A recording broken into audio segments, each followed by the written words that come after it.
Existe algo acontecendo agora, neste exato momento, que tem o potencial de mudar completamente a forma como você usa dinheiro, como você trabalha, como você guarda o que é seu e como você se relaciona com o sistema financeiro. Mas o mais assustador é que essa transformação não é incentivada. Ela é temida, silenciada, atacada. E não é uma teoria da conspiração. Não é especulação. Governos, bancos e instituições financeiras ao redor do mundo estão se movendo rapidamente, não para incentivar essa revolução, mas para bloquear o avanço dela. Hoje você vai entender por que a descentralização está se tornando o maior pesadelo dos governos, o que realmente está por trás da narrativa de segurança e proteção econômica, e principalmente o que existe por trás da pergunta: por que eles não querem que você use isso? Fique até o final deste vídeo, porque nos últimos minutos eu vou revelar a parte que ninguém comenta publicamente, o verdadeiro plano por trás da nova arquitetura financeira do mundo. O começo do medo. O que realmente é descentralização? Durante séculos, o mundo financeiro sempre funcionou sob uma regra simples. Alguém precisa controlar o dinheiro. Esse alguém pode ser um banco, um governo, um banco central, um ministério ou uma instituição reguladora. Sempre houve uma autoridade superior, uma entidade com poder de emitir, congelar, bloquear, rastrear e decidir o que é permitido dentro do sistema. A descentralização rompe essa lógica.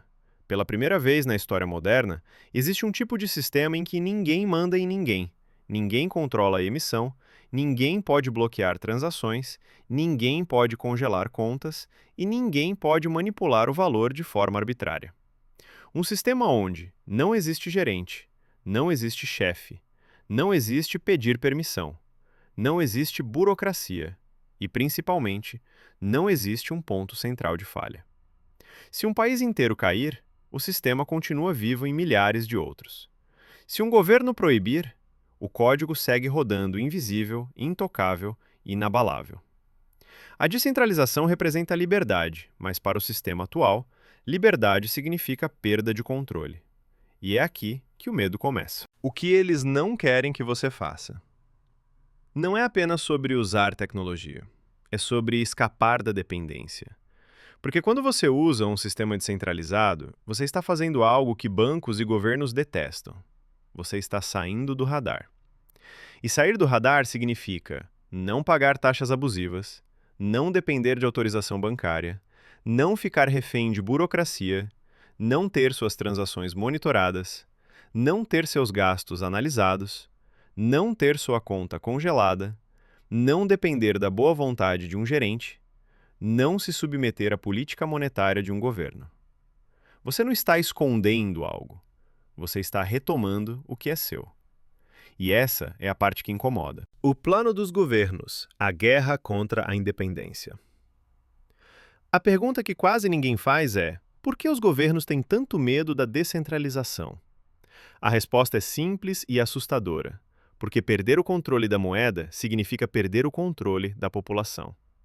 Quando o governo controla o dinheiro, ele controla impostos, consumo, crédito, investimentos, salários, preços, importações, exportações.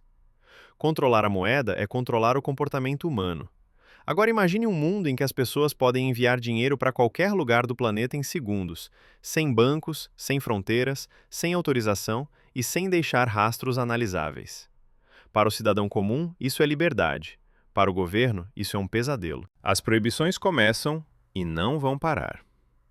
Se você observar o noticiário com atenção, vai notar um padrão. Países proibindo o uso de carteiras descentralizadas, bancos bloqueando transações para exchanges, governos criando leis para limitar operações peer-to-peer, discursos públicos associando descentralização a crime, narrativas alarmistas sobre falta de controle, campanhas promovendo o dinheiro digital oficial. Por que todo esse esforço? Porque é impossível competir contra algo que é mais rápido, mais livre, mais seguro, mais transparente e mais resistente à corrupção. Então o sistema atual não tenta competir, ele tenta sabotar. A melhor forma de vencer um inimigo que você não consegue destruir é fazer a população temer esse inimigo. e eles são especialistas nisso. A máquina de propaganda, o medo como arma. Observe com atenção.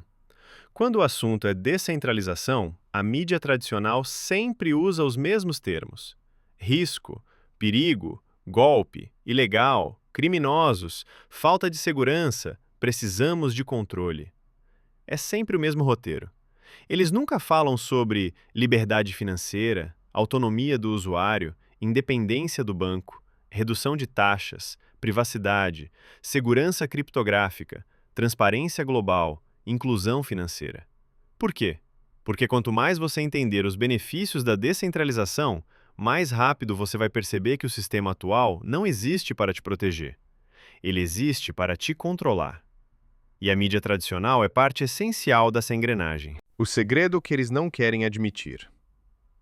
Existe um fato que governos e bancos evitam admitir. A descentralização é impossível de destruir. Você pode fechar empresas, você pode prender pessoas, você pode censurar sites, você pode bloquear contas, mas você não pode destruir. Um código descentralizado, uma rede distribuída, milhares de validadores espalhados pelo mundo, milhões de usuários independentes. Você não pode invadir todos os computadores. Você não pode desligar todas as conexões. Você não pode destruir um sistema que não está em um lugar físico. Isso significa a descentralização é o único sistema financeiro da história que não pode ser desligado por força política. E é exatamente isso que apavora quem está no topo. A invenção do inimigo, o truque mais antigo do mundo. Quando não é possível destruir algo, cria-se um inimigo falso. A técnica é simples. Pega-se uma verdade pequena, exagera-se até virar histeria. Repete-se 1000 vezes. A população aceita como fato. É assim que narrativas são criadas.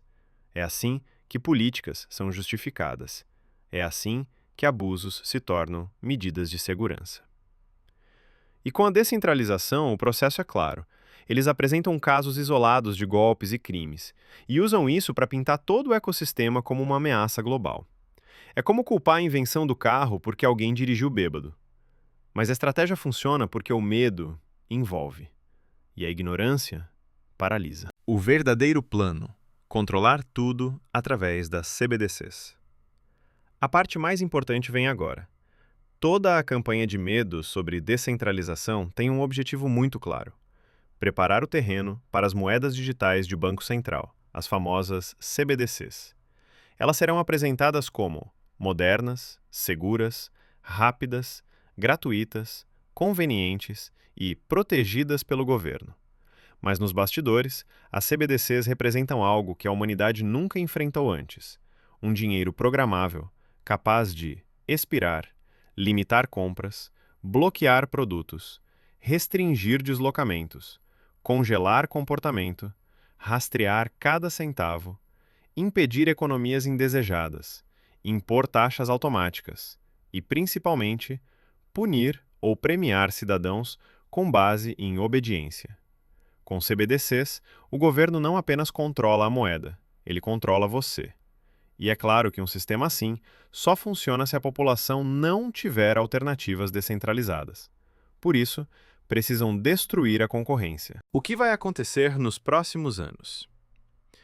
Nos próximos anos, você vai perceber um movimento claro: mais limitações a carteiras independentes, mais restrições bancárias, mais leis para proteger o cidadão, mais narrativas de medo, mais promessas de segurança, mais alertas sobre golpes, mais incentivos para usar sistemas oficiais, mais integração entre bancos e governos e, finalmente, a introdução completa das CBDCs. Tudo isso será vendido como evolução, mas nos bastidores é uma grande substituição. O aviso final. Nós estamos vivendo a maior transformação financeira da história humana. Uma transformação que vai dividir o mundo em 2 grupos: os que serão totalmente controlados e os que conseguirão escapar. A descentralização assusta não porque é perigosa, mas porque liberta. E tudo que liberta, incomoda. Agora que você sabe a verdade, a pergunta final é: você vai esperar que decidam por você? ou vai aprender a caminhar fora das paredes invisíveis que sempre te cercaram?